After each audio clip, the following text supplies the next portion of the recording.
I hear the beat, it's in my chest, got me feeling some kind of way. I confess the rhythm takes over. Bonjour à tous et à toutes, j'espère que tout le monde va bien. Si vous êtes en vacances, j'espère que vous passez de bonnes vacances. Alors, donc on démarre ce nouveau vlog, dont nous sommes mardi 28 octobre. Et j'ai commencé hier le Sandrine Colette des nœuds d'acier. Alors, donc c'est un livre qui n'est pas très gros. Ça m'arrange puisque je suis censée en lire au moins 2 cette semaine. Donc il est édité chez De Noël. C'est la sélection sur froide. Alors, donc, j'avais apprécié énormément 6 fourmis blanches de Sandrine Colette. Et donc, je vous ai dit, ben voilà, j'ai envie de découvrir un autre livre d'elle. Et donc, en allant à la médiathèque, eh ben, je suis tombée sur celui-ci, donc je l'ai pris. Alors, donc là, on vous parle de Théo qui sort de prison. Donc, on apprend rapidement dans le livre. Pourquoi? En fait, c'est parce qu'il a frappé son frère qui a couché avec sa copine. Donc, il a blessé gravement son frère et qui est devenu donc paralysé. Enfin, alors, je ne sais pas si c'est para ou tétraplégique, je pense. Il est presque devenu un légume. Donc, voilà. Donc, il sort de prison et puis, donc, il décide de changer un petit peu de mode de vie. Et donc, il prend sa voiture et il part. Voilà, il traverse la France. Et il tombe, voilà, dans un gîte dans la montagne, et il décide de s'installer là pendant quelques temps, voilà. Et puis il commence à prendre goût aux randonnées, à marcher, il part le matin, il rentre le soir, voilà. Il commence à apprécier la région et a vraiment envie d'y rester, voilà, de faire sa vie là. C'est un endroit paisible, avec des gens très gentils, voilà. Donc là, bon, moi j'ai avancé un petit peu plus évidemment dans le livre, donc je vais m'arrêter là pour la lecture. Donc c'est une lecture qui est claire, limpide, addictive, franchement, encore une fois. On s'attache déjà à Théo, même si on voit que c'est un dur, que c'est pas quelqu'un forcément avec de bonnes idées. Bon, tout le monde a le droit de se tromper dans la vie. Mais c'est vrai que lui, il a fait des fois des mauvais choix. Voilà. Bon, donc je vais m'arrêter là pour raconter l'histoire. Hein, mais c'est déjà pas mal. J'en suis déjà à un moment assez intéressant du livre. Hein, et je suis à peine à la page 67. Donc il fait 264 pages. Et déjà là, je suis à un moment très intéressant du livre encore. Enfin, mais depuis le début, il est intéressant. Vraiment, j'adore cette plume. J'adore Sandrine Colette, j'adore comme elle raconte et j'adore ses histoires. Donc, je pense que ce livre sera vraiment peut-être un coup de cœur. Je ne sais pas, on verra. Alors là, je suis en train de regarder, mais je ne l'ai pas fini parce que j'ai profité d'être tranquille fin d'après-midi là pour vous commencer ce vlog. Je suis en train de regarder le film sur Netflix de Le Monde après nous. Voilà, le livre que j'ai terminé hier, que je vous en ai parlé sur le vlog précédent. D'ailleurs, j'ai oublié de mettre la vidéo. Oh là là, la catastrophe, il faut que je la mette de suite. J'ai oublié de vous mettre la vidéo, je devais la mettre pour ce matin, j'ai complètement oublié. Je vais vous la mettre maintenant, tant pis. Donc du coup, oui, je suis en train de regarder le film. Alors dans le film c'est différent du livre. Dans le film on voit rapidement qu'il y a une catastrophe qui arrive, une catastrophe mondiale, etc. Tandis que dans le livre, non, on sent qu'il y a quelque chose, c'est malsain, c'est glauque, c'est prenant, c'est dérangeant. Mais dans le film on est vite, c'est plus direct, voilà, c'est beaucoup plus direct. Et donc, notamment, il y a Julia Roberts, voilà, qui joue dedans. Voilà. Bon, pour le moment, j'en suis à la moitié. Voilà, bon. C'est un peu plus direct. C'est pas tout à fait comme dans le livre. Hein.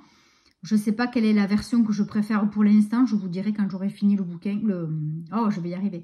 Quand j'aurai fini d'écouter le film. Donc, je vous le dirai peut-être demain.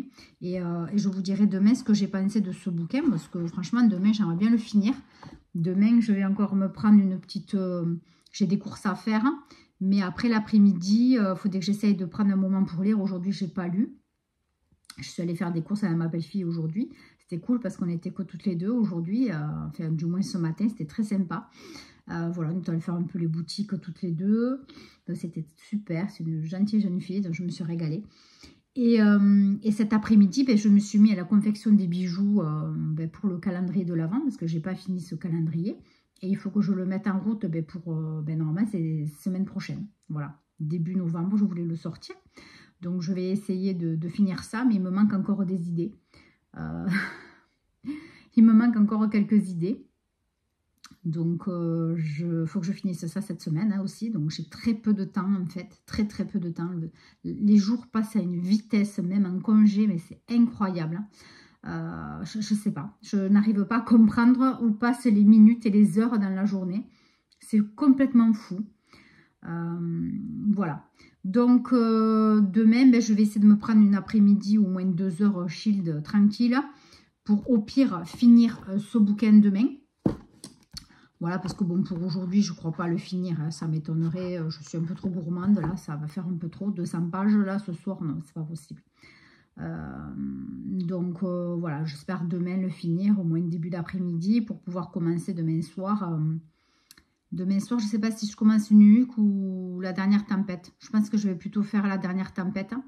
Et Nuuk, je le garde pour entre le Black November, si voilà, à un moment donné, j'ai un petit creux. Voilà, voilà. Bon, ben écoutez, si j'y pense, je vous montrerai quelques bijoux que j'ai fait. Il faut que j'y pense. Et puis voilà, de toute façon, on se retrouve demain. Hein. Je vous dirai ce que j'ai pensé de la fin du film et du bouquin, si je l'ai fini. Et je vous croise les doigts. Allez, bye bye, bonne soirée, à demain. Et coucou, nous sommes mardi. Je ne sais plus quel jour on est. Je crois qu'on est mercredi. Excusez-moi, je suis à moitié endormie.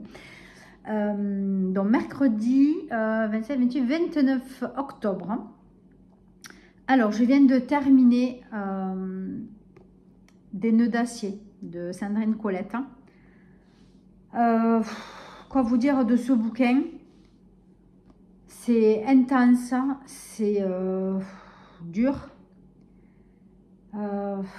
C'est un combat, c'est de l'espoir, c'est de la survie et c'est de la folie.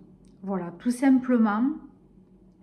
Voilà, je suis un peu pas émue, mais je suis quand même assez perturbée par ce livre. C'est fou, c'est totalement fou.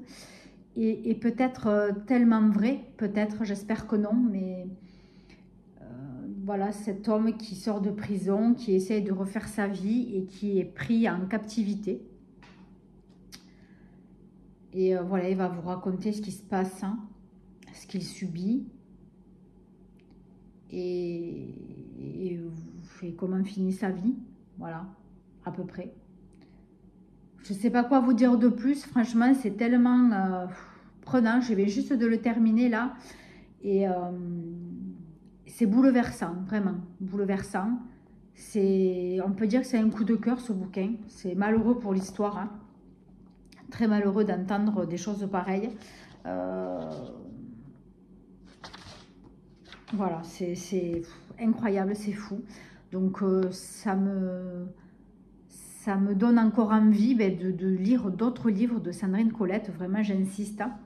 Elle a la plume addictive, prenante, les histoires intenses. Je ne la compare pas à Karen Gable, mais il y a quand même de quoi.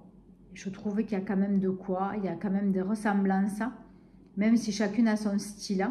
Mais c'est voilà, c'est génial. J'adore son écriture, j'adore ses bouquins. Voilà, c'est le deuxième que je lis et je kiffe vraiment. Donc là, ce soir, je vais attaquer donc la dernière tempête de Ragnar Jonasson. Voilà, là je suis très fatiguée, franchement. Je suis en congé, mais je suis encore plus fatiguée que quand je travaille. Le matin, c'est vrai que je n'arrive pas à dormir. À 7 h du mat, je suis déjà en bas en train de déjeuner.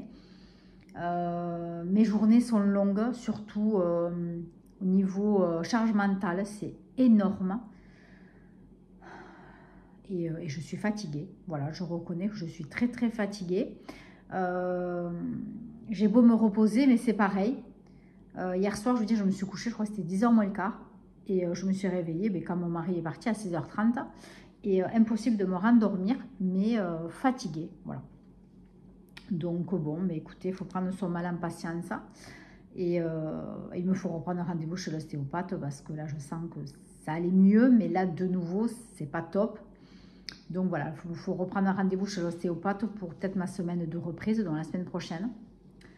Voilà, donc après tout est ok maintenant pour l'anniversaire. J'ai acheté tout ce qui est alcool, les dernières petites choses, voilà, tout est fait. Donc voilà, maintenant j'attends vendredi. J'attends vendredi pour récupérer les clés de la salle et puis pour tout préparer l'après-midi. Mais bon, ça va être bien. Je pense que c'est bon, ça va se faire tranquillement. Donc là, il faut vraiment que je déstresse, que je me pose mentalement. Et là, donc, je vais continuer un petit peu en regardant la fin de le monde. C'était quoi déjà le film comme le livre? Le monde après nous, pardon. Je vais regarder la fin parce que je ne l'ai toujours pas regardé depuis avant-hier. Je ne l'ai pas regardé parce qu'hier, j'ai préféré regarder L'amour est dans le pré. Donc voilà, je vais regarder la fin de ce film. Et puis mais je vais continuer mes bijoux. Voilà. Il faut que je trouve un peu d'inspiration pour le calendrier. Il me manque encore quelques cases où j'ai pas d'idée. Voilà. Et comme ça, après, c'est fini. La semaine prochaine, je le lance. Et voilà.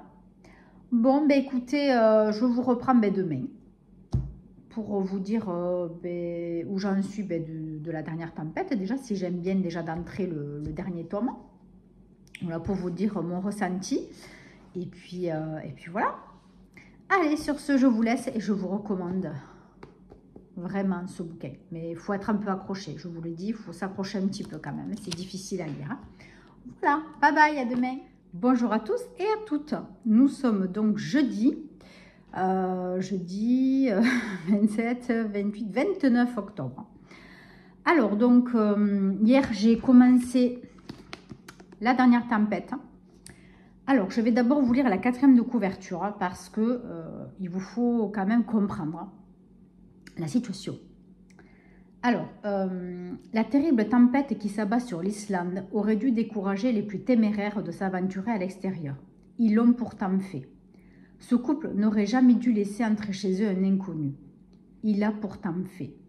Un invité indésirable, mensonge innommable, un meurtre. Tous ne survivront pas à cette nuit. Et l'inspectrice Hulda, chargée de l'enquête, continuera d'être hantée par ces fantômes très longtemps encore. En fait, vous allez voir, au niveau de la trilogie, rien n'est dans le bon ordre, en fait, si vous voulez. Donc, la première, c'est La Dame de Reykjavik. Le deuxième, c'est L'île au secret. Et le troisième, c'est celui-là. Mais écoutez, l'auteur aux millions de lecteurs en France, Ragnar Jonasson, clôt sa trilogie mettant en scène l'enquêtrice tourmentée Hulda Hermansdottir à différents âges de sa vie. Ce dernier roman se déroule 25 ans avant le premier volet de la série, La Dame de Reykjavik, et 10 ans avant L'île au secret. Tous les volumes peuvent se lire séparément. Donc voilà, je ne comprends pas pourquoi l'auteur a fait ça. C'est un peu particulier quand même, j'avoue. Donc là, en fait, on commence en 1988.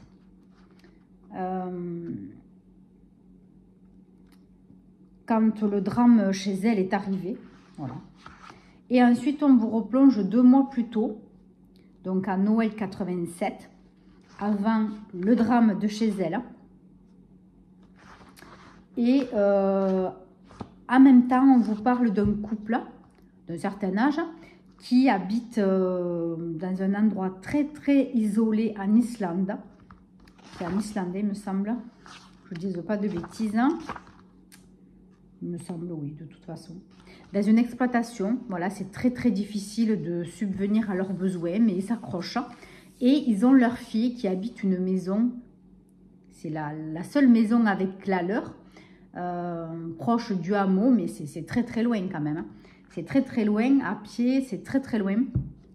Ils ne peuvent pas utiliser tout ce qui est motorisé l'hiver, parce qu'il y a tellement de neige, donc ils sont obligés d'aller à pied, mais bon, ça prend très très longtemps apparemment. Voilà, donc ce sont des maisons qui ne sont pas collées, mais qui sont quand même très éloignées, et il n'y a que dans le secteur, on va dire. Et puis donc, voilà, bon, c'est vrai qu'ils craignent quand même la solitude, l'hiver c'est très très dur pour eux. Et il n'y a que l'été, voilà, où il y a un petit peu plus de monde, ou quand il ne fait pas, en tout cas la neige, quand il n'y a pas de neige, ils ont de temps en temps des visiteurs comme ça, et voilà, ils leur louent la chambre à la nuit, ou à la journée, enfin, ou à plusieurs jours, tout dépend. Mais là, le visiteur qui s'invite donc un soir, eh bien, il dit qu'il s'est perdu, qu'il était avec d'autres amis, mais qu'il s'est perdu. Et d'entrée Erla, donc qui est la femme donc, qui habite dans cette maison, dans ce chalet, se méfie de cet homme. Voilà, d'entrée elle s'en méfie. Et Nar, son mari, non, lui est assez... voilà, pour lui, il n'y a aucun problème. Voilà, donc elle se méfie rapidement de cet homme. Et donc il lui tarde grandement que la nuit se passe et qu'il parte de cette maison, voilà, parce qu'elle n'est pas tranquille. Voilà, donc là j'en suis un petit peu après ça. Voilà, je ne vous raconte pas la suite, hein, mais on est déjà quand même, je trouve, sur un bouquin quand même qui est angoissant. Franchement, là c'est super bien ficelé. Franchement, c'est bien angoissant.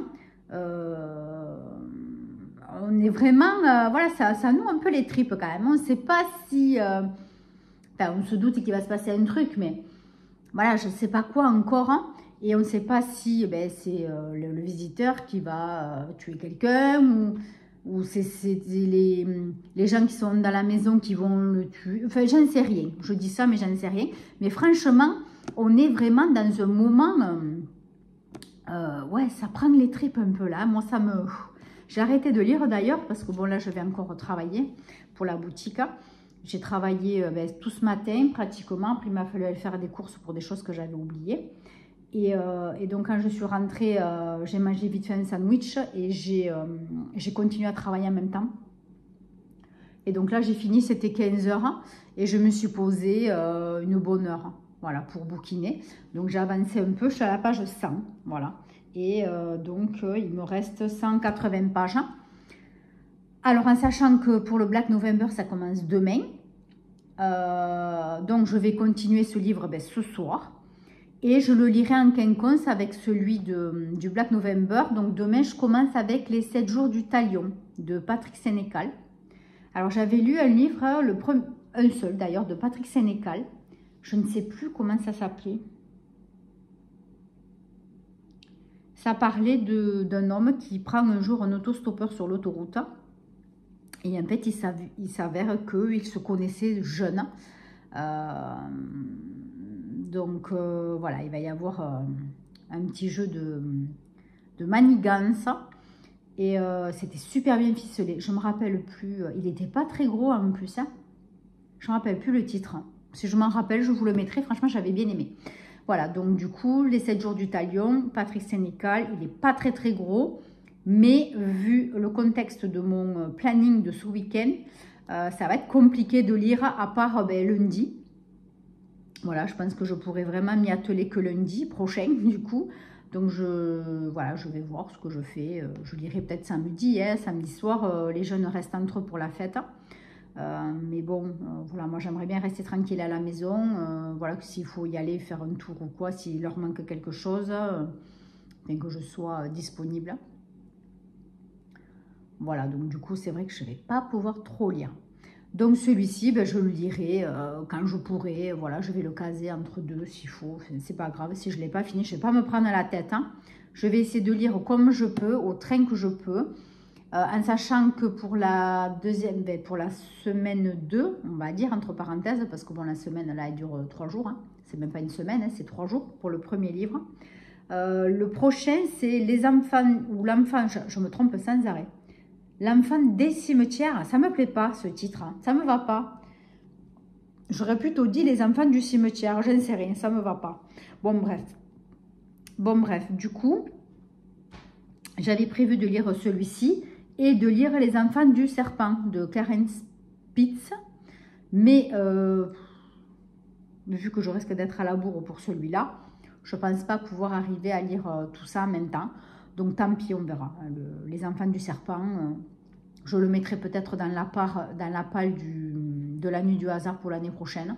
J'en sais rien, je vais voir, je ne sais pas si je vais y arriver, on verra bien. Voilà, bon mais écoutez, sur ce, ça c'est fait, c'est classé.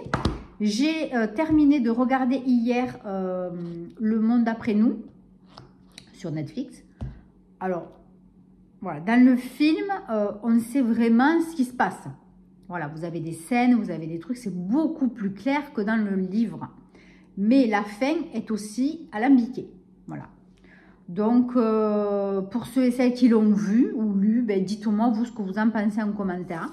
Qu'est-ce que vous avez compris de la fin? Parce que finalement, que ce soit l'un ou l'autre, pour moi, c'est pareil. C'est alambiqué. Je ne suis pas sûre d'avoir bien compris la fin. Voilà. Donc, bon, vous me direz. Vous avez vu, il y a Minou qui fait dodo. Le pauvre, il sentait que je le regardais.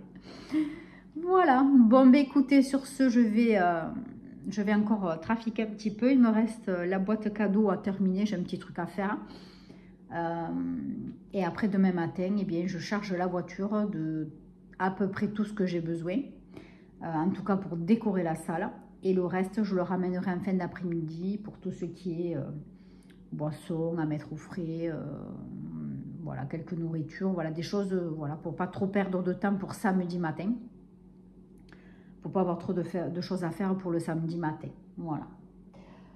Bon, ben écoutez, sur ce, je vous laisse là. Je ne sais pas quand je vais pouvoir vous reprendre, étant donné ben, voilà, les circonstances. Donc, je vous dis à bientôt. Pour vous, ça sera tout à l'heure. Et moi, je vous dis à bientôt. Bye bye. Bonjour à tous et à toutes.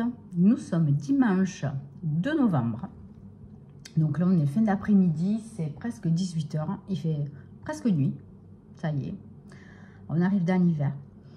Alors, donc, je vous reprends aujourd'hui, suite donc à ce week-end très chargé.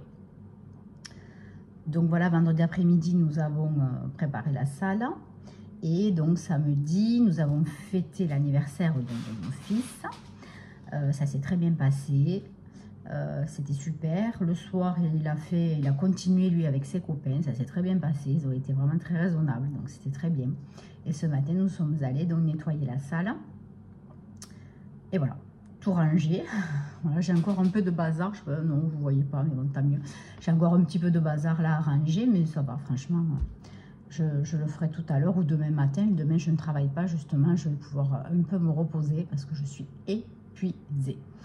D'ailleurs, voilà, épuisée, bouton de fièvre, forcément. Mais voilà, c'est génial, il fallait le faire. C'était un super moment. Voilà. Donc, du coup, j'ai lu un petit peu hier. Donc, j'avais commencé donc, pour le Black November. Je remets un petit peu en situation. Donc, on devait commencer déjà vendredi. Le livre donc, de la semaine 1, si on peut dire. Donc, moi, j'avais choisi les 7 jours du talion de Patrick Sénécal. Donc, j'ai commencé à lire 20 ou 30 pages vendredi. Et hier, j'en ai lu un petit peu, hier soir quand même, mais j'étais tellement crevée qu'à 9h30, il n'y avait plus personne. Et du coup, j'ai lu pas mal cet après-midi et j'en suis à la moitié. Voilà, j'en suis à la moitié du livre. Donc, je vais lire encore ce soir. Et je vais lire demain. Voilà, demain. Donc, demain, je vais le finir. J'aurai qu'un petit peu de ménage à faire en bas, mais bon, rien de... Enfin, voilà, ça se fera. J'ai les clés à rendre de la salle demain matin. Voilà, donc franchement, j'aurai largement le temps de le finir demain. Mais quand même, il faut que ce soir, j'en lise quand même un bon peu. Hein. Voilà. Donc, ce livre. Donc, on vous parle de Sylvie et de son mari Bruno, qui est chirurgien. Donc, voilà, qui a un très, très bon travail. Ils ont une petite fille. Je ne me souviens plus de l'âge d'ailleurs. Moins de 10 ans, il me semble, c'est sûr. Et bien, un jour, elle ne rentre pas de l'école. Et donc, ils commencent à la chercher partout. Et bon, malheureusement, la police la retrouve décédée derrière un buisson. Elle a été violée, agressée, etc. C'est une catastrophe. Donc, voilà, les premiers jours sont terribles pour Sylvie et Bruno. Voilà, c'est très compliqué, hein, forcément, à supporter, à gérer. Donc, son cerveau vrille complètement. Le jour où, surtout, ben voilà, au bout de quelques jours à peine, il retrouve l'assassin. Donc, il s'avoue coupable. Hein. Et donc, ensuite, voilà, il commence à réfléchir à ce qu'il va faire. Voilà, il réfléchit à ce qu'il va faire. Hein. Et on comprend rapidement qu'il va monter une opération pour kidnapper le meurtrier entre ses changements entre ses déplacements avec la police. Et voilà, donc après on va vous expliquer exactement son cheminement. Voilà, on va vous expliquer vraiment son cheminement. C'est très intelligent, c'est très intéressant, malgré le fait que, mais c'est très intéressant. Bon, je ne vous dis pas la suite, évidemment, mais vous comprenez bien que de toute façon, rien que sur la couverture, vous comprenez bien qu'il arrive à le kidnapper. Et donc, il veut le torturer pendant 7 jours. Et donc, il dit qu'au bout de 7 jours, eh bien, il se rendra, mais il aura tué le meurtrier.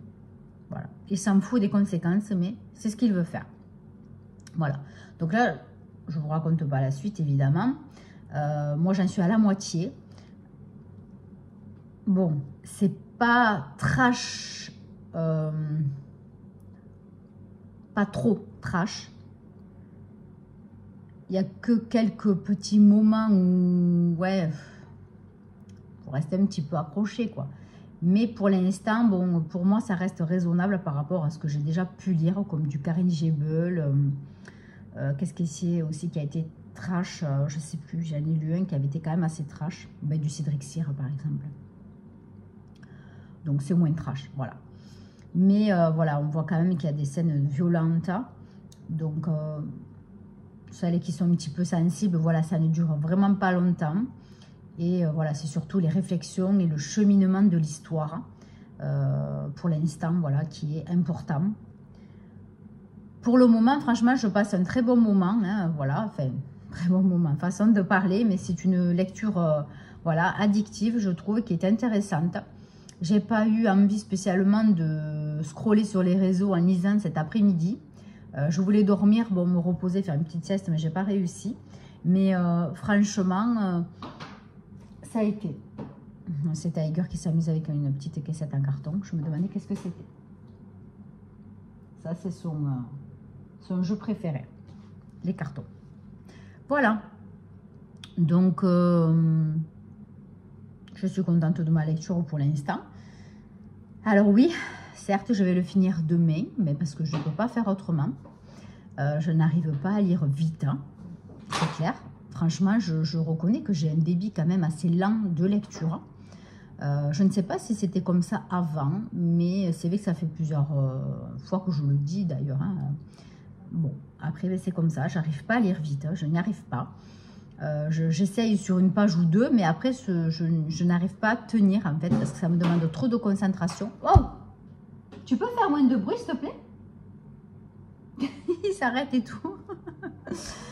Mais bon, ben, c'est pas grave. C'est vrai que du coup, ça me ralentit quand même un petit peu, je trouve, sur les lectures. Bon, après, il fait 360 pages, celui-ci.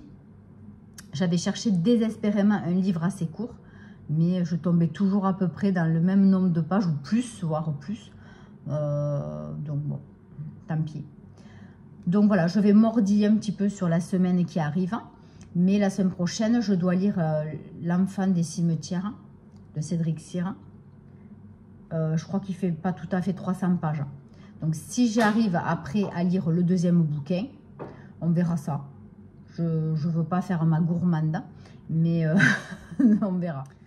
Voilà, donc pour aujourd'hui, ça sera tout. Je vous reprends demain, quand j'aurai fini ce bouquin, pour vous dire ce que j'en ai pensé. Et voir si c'est un coup de cœur ou pas. Je ne sais pas. Parce que vu quand même l'histoire, ça fait bizarre de dire que j'ai un coup de cœur pour le livre. Mais peut-être une bonne lecture. Voilà, donc je vous souhaite une bonne soirée, puis on se dit à demain, hein, pour vous tout à l'heure. Bye bye. Bonjour à tous et à toutes. Nous sommes lundi 3 novembre. Alors, comme vous voyez, d'ailleurs, je suis en train de me faire mon petit thé. Thé frais bubble tea, voilà. Je viens de finir les 7 jours du Talion de Patrick Sénécal. Ouf, on va dire que ce livre est très prenant. Comment vous dire que j'ai le palpitant, voilà, franchement. On est vraiment plongé dans ce huis clos. C'est haletant. Je ne sais pas quoi vous dire, franchement, pourtant là c'est frais. Et vraiment ça m'a pris au tripes. Alors pas par temps des sévices, même si bon, ça fait quand même quelque chose, mais c'est vraiment par le cheminement, par l'état auquel arrive Bruno, donc le papa de la petite fille qui a été tuée. Je suis contente de l'avoir fini, hein, mais c'est quand même assez prenant. Voilà. Donc on va dire que pour ce premier livre du Black November, franchement, on est vraiment dans le bon thriller. Vraiment là, je suis contente de cette lecture. Alors c'est pas un coup de cœur, mais franchement, voilà, c'est une très très bonne lecture. Voilà, donc pour celles et ceux qui aiment les livres vraiment haletants, addictifs, mais vraiment prenants, allez-y, foncez. Voilà, moi j'ai apprécié. Voilà. Donc là, j'ai regardé vite fait combien de pages faisaient Les Enfants du Cimetière.